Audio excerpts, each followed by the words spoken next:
Hi friends, welcome back to my channel. Today I'd like to talk a little bit about tarot journals and share what's working for me.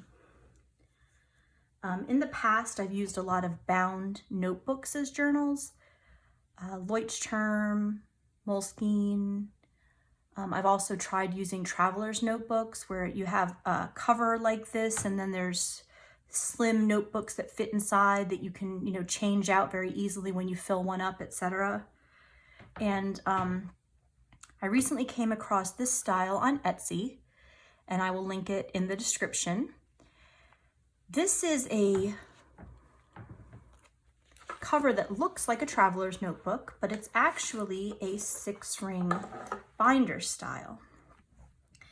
And the reason I like this so much is because I can very easily move pages around whenever I feel like it and just redesign the whole thing, really, if I want to.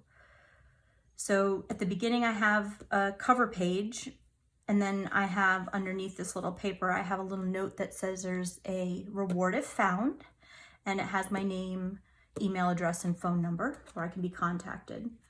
Then moving back through, I just have right now 1 page per card. And obviously I haven't gotten that far yet because I've just started kind of transferring information from other notebooks over.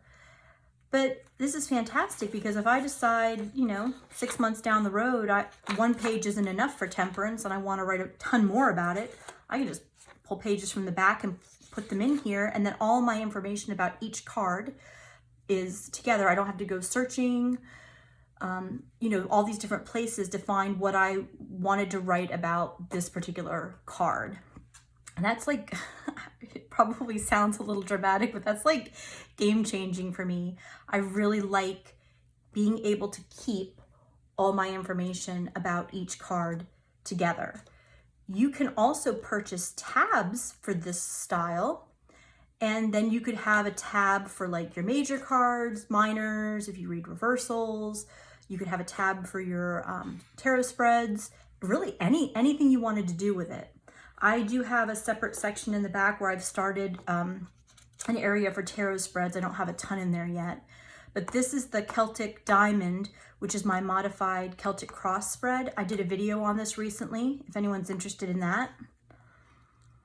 And then I have my Soul's Journey spread, which is another diamond shaped spread because I'm into that. And I'll do a video on this one, but there is a little more information on it in my Instagram right now. I did post it on my Instagram. In the back of the journal, I have a page for sources where I'm going to list out like the different books, or if I found something in a video that I thought was really useful, just so I can attribute where I found the information.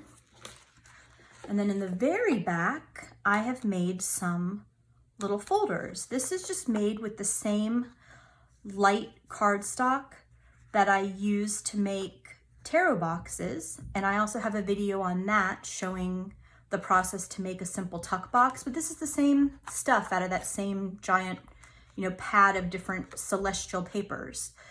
And it's pretty great. I found a template online, and I bought a 6-hole punch.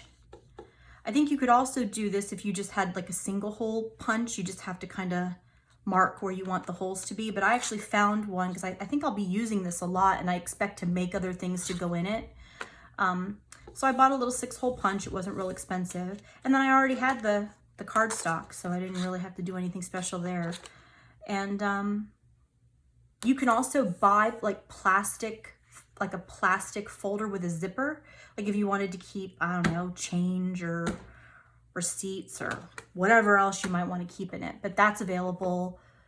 I saw those available online, but there's something about I just kind of like having little pockets for whatever. So I like to use my journal ultimately, like I said, there's not a lot in it right now, but I like to use it ultimately not only for meanings, but sometimes I'll journal my card of the day,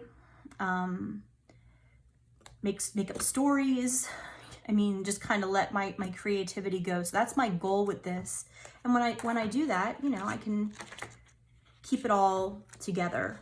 I also have a little blotter page in here because I use fountain pens with my journals.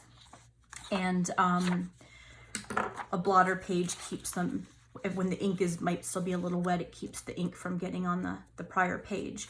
Another great thing about this is it came with a pretty decent quality paper. There's a little bit of ghosting from the fountain pen, but not real terrible actually. So if you use fountain pens, this is actually not, it doesn't feel super thick, but it's pretty good, you know, it's not too bad. And so I really appreciate that. And then you can buy obviously more paper. You can just buy refills for it. And it's really not expensive. So if you wanted to take, you know, pages out, move them over somewhere else, and then continue to use the cover, you know, you can do that.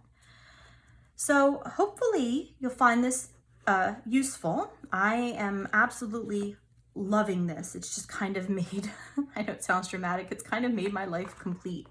And now I can sort of have my journal the way I want it all the time. And I really love that. And it's not too big. The person who sells these, I think they make them in different sizes. This is an A5, if I'm not mistaken, but I will link it in the description.